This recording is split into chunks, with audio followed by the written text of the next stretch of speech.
পুরো বিশ্বকে হতবাক করে দিয়ে মধ্যপ্রাচ্যের সবথেকে বড় সামরিক মহড়া দিয়েছে ইরান, যা নিয়ে মধ্যপ্রাচ্য সহ বিশ্বের বিভিন্ন দেশে ব্যাপক আলোচনা শুরু হয়েছে। বহু বছর ধরে এই অঞ্চলে বড় আকারের সামরিক মহড়া দিতে দেখা গেছে আমেরিকা এবং তার বন্ধু রাষ্ট্রগুলোকে, কিন্তু এবার ইরান স্থল, আকাশ এবং সমুদ্রে একসাথে বড় ধরনের মহড়া দিয়েছে। বিভিন্ন আন্তর্জাতিক প্রতিবেদনে দেখা গেছে শত শত সামরিক যান, যুদ্ধবিমান, হেলিকপ্টার, স্পিডবোট এবং অত্যাধুনিক সব যুদ্ধজাহাজ এই মহড়ায় অংশ নিয়েছে।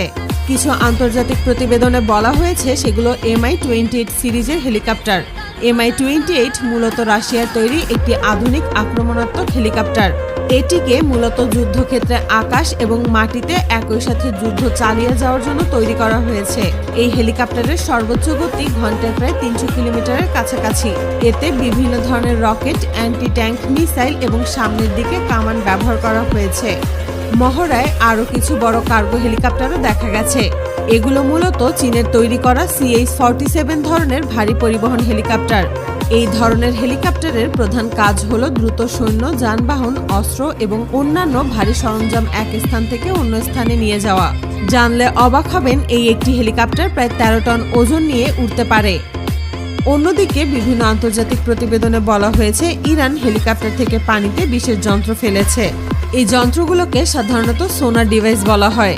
সোনার প্রযুক্তি ব্যবহার করে পানির নিচে থাকা সাবমেরিন বা অন্যান্য বস্তুর অবস্থান শনাক্ত করার চেষ্টা করা হয়। বিভিন্ন আন্তর্জাতিক প্রতিবেদনে বলা হয়েছে এই ধরনের সোনার প্রযুক্তি ইরান উত্তর কোরিয়ার কাছ থেকে পেয়ে থাকতে পারে। সামুদ্রিক মহড়ায় সবথেকে সামনে দেখা গেছে কয়েকশত দ্রুতগতির স্পিডবোট। ইরান দীর্ঘদিন ধরেই ছোট কিন্তু দ্রুতগতির স্পিডবোটগুলোকে ব্যবহার করে আসছে। এই ধরনের স্পিডবোটগুলো আকারে ছোট হলেও এগুলো বিভিন্ন ধরনের রকেট এবং ক্ষেপণাস্ত্র বহন করতে পারে। কিছু উন্নত মডেলের গতি ঘন্টায় 150 থেকে 180 কিলোমিটার পর্যন্ত পৌঁছাতে পারে বলে বিভিন্ন প্রতিবেদনে উল্লেখ করা হয়েছে।